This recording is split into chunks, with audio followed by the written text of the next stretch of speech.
Change is the only permanent thing in this world.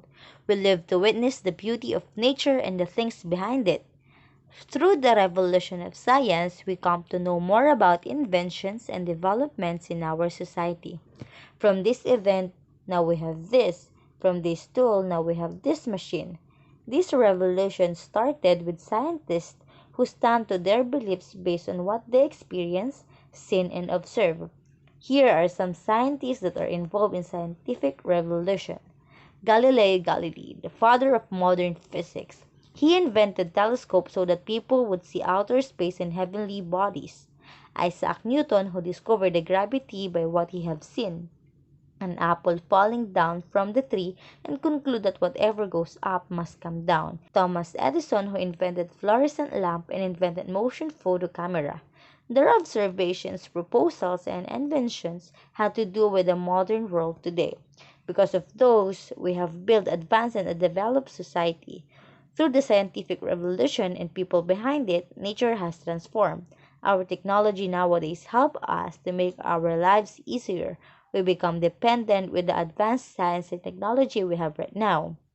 And in this area, let us now tackle what Plato proposed to reflect his theory and life of being in reality. The allegory was about people's perceptions of circumstances or reality in a given situation.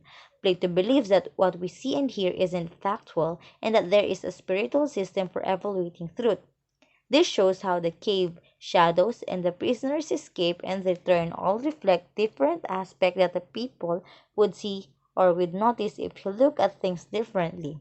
The allegory begins with three prisoners enslaved inside a cave, with only light of a fire to guide them.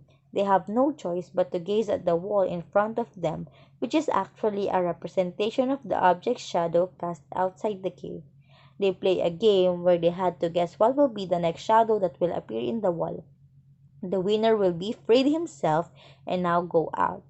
He was shocked to what he see. He realized that things outside the cave are not true.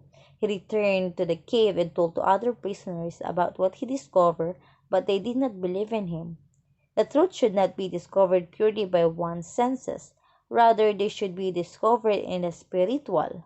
People should learn to think beyond the box and not to stick to what is universally accepted. Trying to set yourself apart from the standard does not imply that you are trying to break the rules. Curiosity feeding isn't a bad thing because we're used to having our needs met as normal people who are naturally curious.